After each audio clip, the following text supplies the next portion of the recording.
to create layering easy and quickly. For the moment I only have one sample here, but if I press Ctrl D, which means pretty much you want to duplicate this chain, which contains for the moment a clap 012, you will see I get an instant replica of the clap 012. Now this clap, as I said, is pretty much fine, but I want to have some more snare sound to this one. I'm trying to find something that will work. I have no clue where it will work, so I'm just going to put something in here.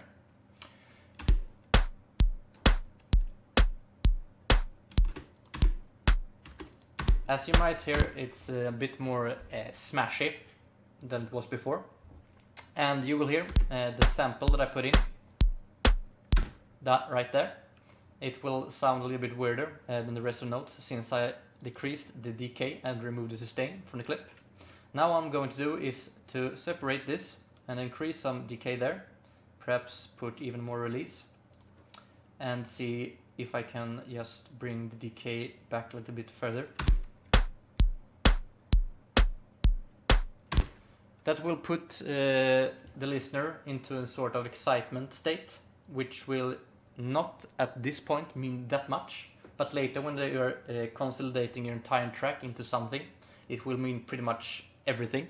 Because if you put these small details in everywhere in your track, it will be a good start to make the listener excited about hearing your track. But in any case, now I'm going to play around a little bit with this later on. As you see here, we have two clips.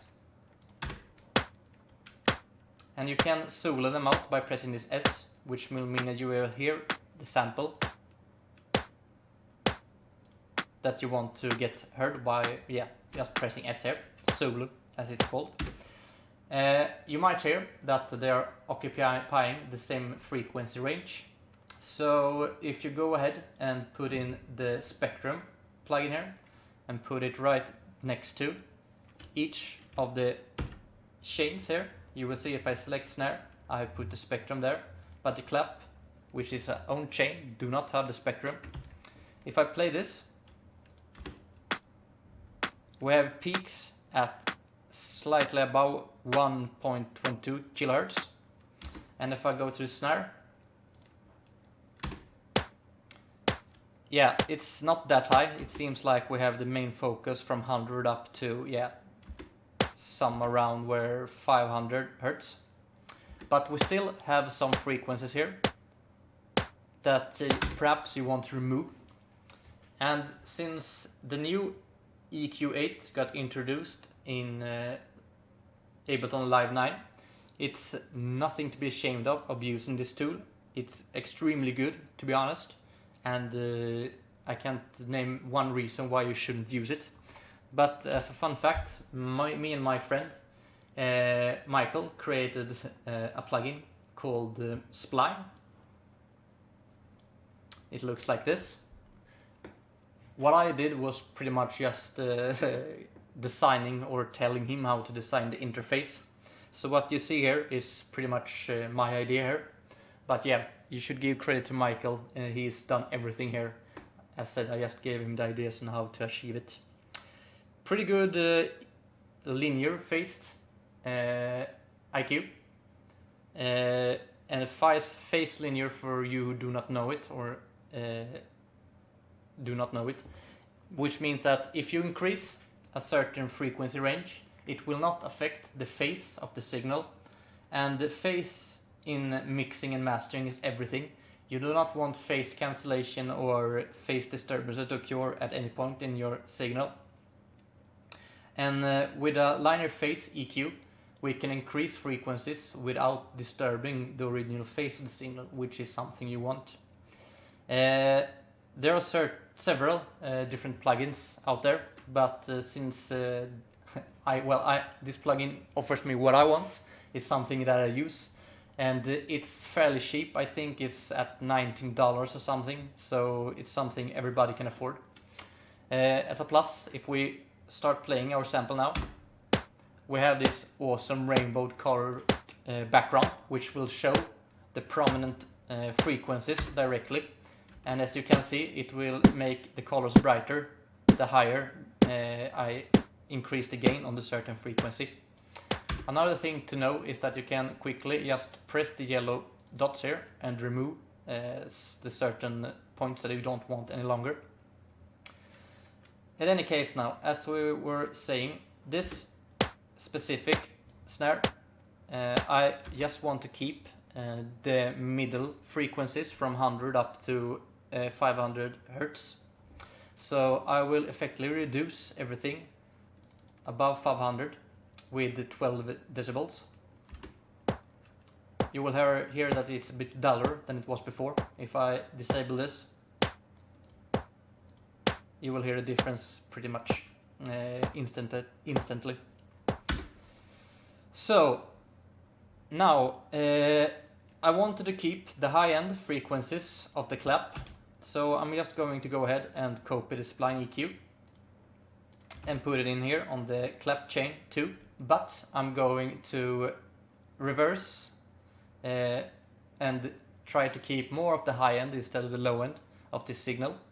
And there is this gain scale feature which will allow me just to pull this knob bit back, pull overall gain a bit back, and you will see I will increase and reduce the EQing I had on the snare, so it gets kind of, well, into an inverted state of my snare. Without the equalizer, increased high end, and if we play this together now, without the EQing and with the EQing. I think the end result right now is not that good, because it seems like I'm actually reducing too much of the high end on the snare, so I'm going to increase some here.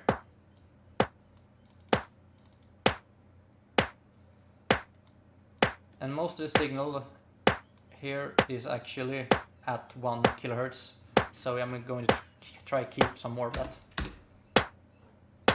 Yeah, okay, that sounds fairly good for the moment. Let's not spend too much time with this. The instrument track is created, and as you might remember, I'm using my mix track in order to glue everything together. So I'm going to decrease the track levels down to about somewhere here. It's a bit high still.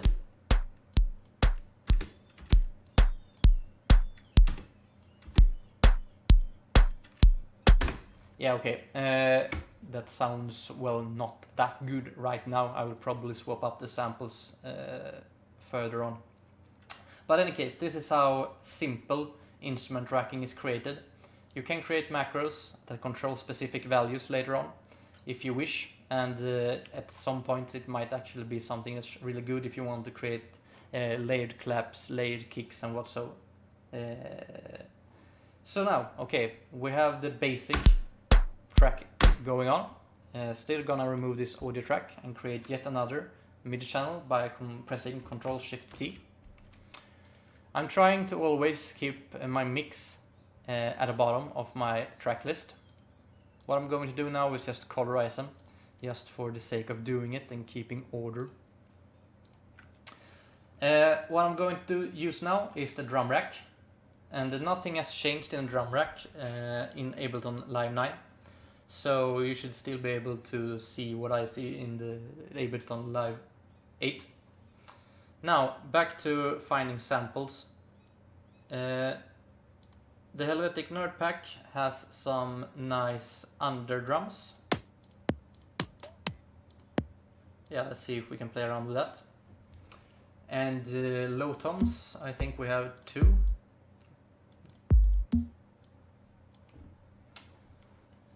Would appreciate if I could get some hats here too, but maybe that isn't included in this pack, so let's use this one instead. Okay, we got filler loops. I do not want loops, I want the actual one samples. I don't want to open, I want closed. So let's see, yeah, here's a simple closed hat.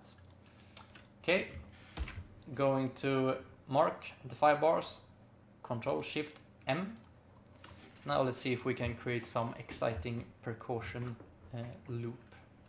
The drum rack will make it possible for me to collect different samples that I want to try fill my track with as excitement.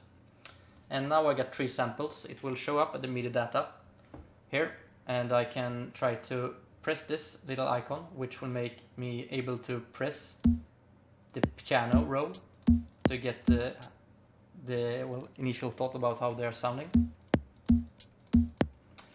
And now I'm going to place out some rhythm.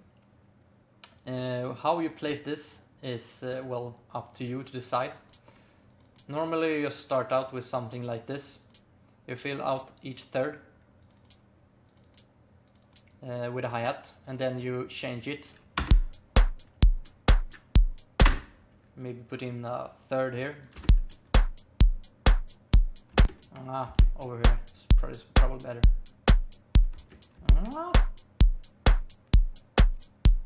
Yeah, that will work for the moment. Now I'm going to put in some toms here. I'm not really sure where I'm going to put it. Yeah, that sounds kind of awesome. I have no clue where this track will go, but we will know this pretty much soon.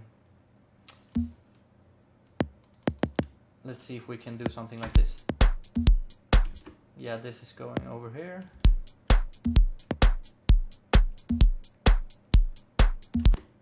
And then I'm going to put that over there.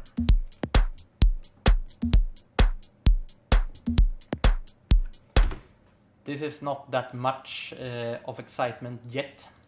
It's important to keep the listener intrigued, so make sure you fill your drum rack with a lot of different options. Now we're going to talk about something, and that's hot swap. Let's see if we can find an open hi-hat that sounds somewhat good.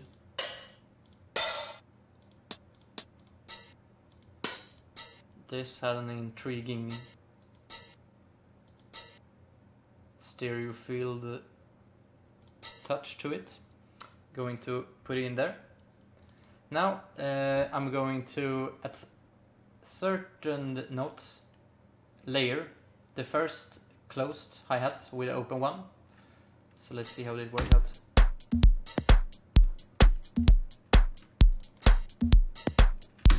Now if you don't think that this sounds that good and you want to just spam different samples, you can press this button here, and it means hot swap is enabled. What this does is that you can quickly just play the loop over and over again here. Select a sample and press enter. And you see the sample down here will effectively get changed.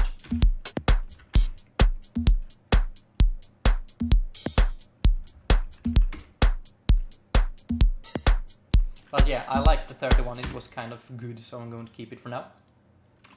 The clap is not something you need to start out with at each track. In fact, it's kind of normal just to get the kick going.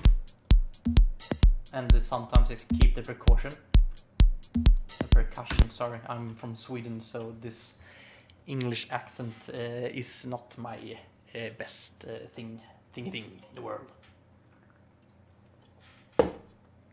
So yeah, now let's see.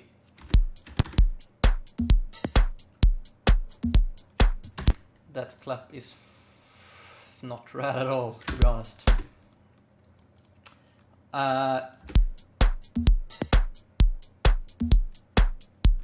I'm going to use more snare, I think, into this track because, well, lately I found that claps is not something that I usually use because snares have more impact, and I like more impact samples on my tracks. Claps are good when you want to kind of build up for something, Swedish house mafia style if you so wish. Or if you want to tell the audience that something is about to happen, in my point of view. But yeah, snares and